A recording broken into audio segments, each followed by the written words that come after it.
Hello friends, आज हम बात करने वाले हैं एक ऐसे वायरस की जो इंडिया में इस बार फिर तेजी से फैल रहा है। और इस बार फिर से ये वायरस चाइना से आया है और तेजी से फैल रहा है।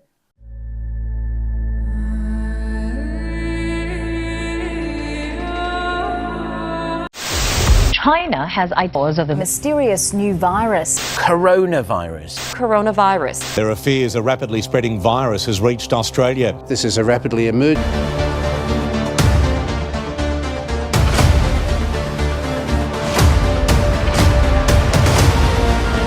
और ये वायरस है HMPV वायरस। HMPV वायरस का जो फुल फॉर्म है वो ह्यूमन मेटानीमो वायरस। ये वायरस एक RNA वायरस है और ये सिंगल स्टैंडर्ड वायरस है। देखा जाए तो ये वायरस कोई नया नहीं है, पिछले कई सालों से पूरी दुनिया में सर्कुलेशन में। 2001 में नीदरलैंड में इसके कुछ केसेस पाए गए थे और तब ये एक ऐसा चांसेस थे कि ये एक पैंडेमिक के फॉर्म में आएगा, लेकिन ऐसा नहीं हुआ।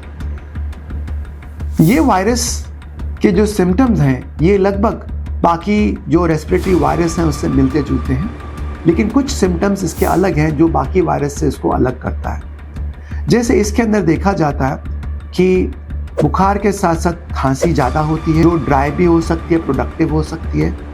इसमें थ्रोट इन्फेक्शन यानी pain in throat and wheezing जैसे सिम्टम्स ज़्यादा कॉमनली पाए जाते हैं। और इसकी जो एक खास बात है, ये छोटे बच्चों को या ओल्ड लोगों को जिनकी इम्यूनिटी कॉम्प्रोमाइज्ड होती है उनमें निमोनिया जैसी बीमारी कॉज कर सकता है।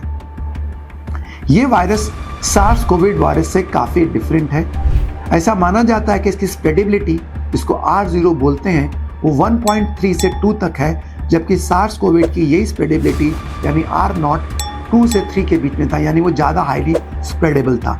इसकी सिविरिटी भी कोविड से काफ़ी कम है और इसमें साइटोकाइन सिंड्रोम या लॉन्ग कोविड जैसी बीमारियां भी नहीं होती हैं जो कि कोविड में होती हैं। अभी तक इस वायरस से के 13 केसेस आ चुके हैं इंडिया में और ये केसेस हमें गुजरात में, उत्तर प्रदेश में, कर्नाटका में, राजस्थान में और अन्य कई शहरों से सामने आए हैं। ज़्यादातर केसेस छोटे बच्चों के जो 3 साल से कम की उम्र के हैं, लेकिन अभी तक किसी की डेथ नहीं हुई है, जो सबसे अच्छी बात है। तो ऐसा माना जा रहा है कि ये वायरस एक माइल्ड वायरस होगा और इससे कोई घबराने वाली बात नहीं है, खतरे की बात नहीं है। लेकिन एक बात हमें समझना ज़रूरी है कि वायरसेस कॉन्स्टेंटली म्यूटेट करते रहते हैं और हो सकता है ये वायरस भी म्यूटेट करे और म्यूटेशन के बाद कई बार जो वायरस शुरू में खतरनाक नहीं होते हैं, कई बार वो खतरनाक बन सकते हैं। ऐसी एक पॉसिबिलिटी होती है, इसलिए हमें सावधान रहने की भी ज़रूरत है।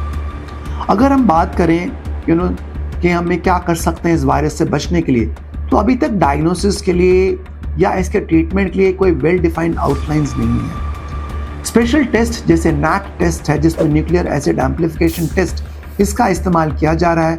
RT-PCR टेस्ट भी इसके लिए फ्यूचर में सामने आएंगे और इसी तरह से एंटीजन डिटेक्शन को हम इम्यूनो एसिड के साथ भी कर सकते हैं। अभी तक इसके लिए कोई वैक्सीन नहीं है, कोई स्पेसिफिक मेडिसिन नहीं है, इसलिए सबसे इम्पॉर्टेंट है कि अगर ये वायरस से हम अपने आप को बचा के रखें और उसको आगे ना बढ़ने दें। जो इसके प्रिकॉशंस हैं लगभग वही हैं जो बाकी किसी रेस्पिरेटरी वायरस के लिए हो सकते हैं। ये हाईली कम्युनिकेबल है, कफिंग से फैलता है और टच से फैलता है, इसलिए मास्क पहनना ज़रूरी है, सोशल डिस्टेंसिंग ज़रूरी है। अगर किसी को खांसी है तो अपने आप को आइसोलेट करें, पब्लिक में ना जाएं, समय समय पे हैंड वॉश करें और अपने आप को मास्क पहन के आइसोलेट करें।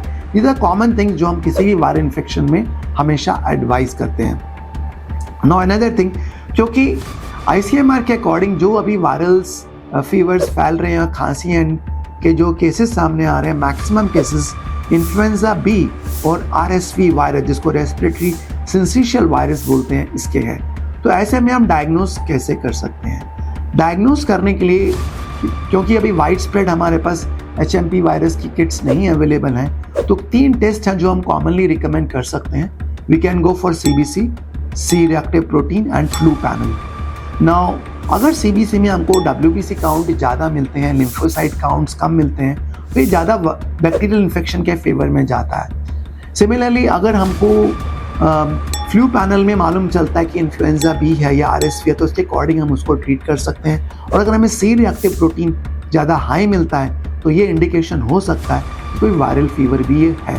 So that is how we can differentiate कि आज की डेट में कौन सा इन्फेक्शन है, और अगर ये इन्फेक्शन निकलता है तो अभी हम इसको सिम्टोमेटिक मैनेजमेंट करने से मैनेज कर सकते हैं। जो एक सबसे पॉजिटिव बात है, अभी तक जो 13 केसेस इंडिया में आए हैं, अभी तक किसी की मॉर्टेलिटी नहीं हुई है, किसी की डेथ नहीं हुई है, and with the medications and whatever we have and treatments we have, people have been saved. तो हम यही उम्मीद रखते हैं, ये आशा रखते हैं कि ये वायरस भी सेटल हो जाएगा, कोई बड़ी प्रॉब्लम क्रिएट नहीं करेगा, and we sail through it safely out of this virus.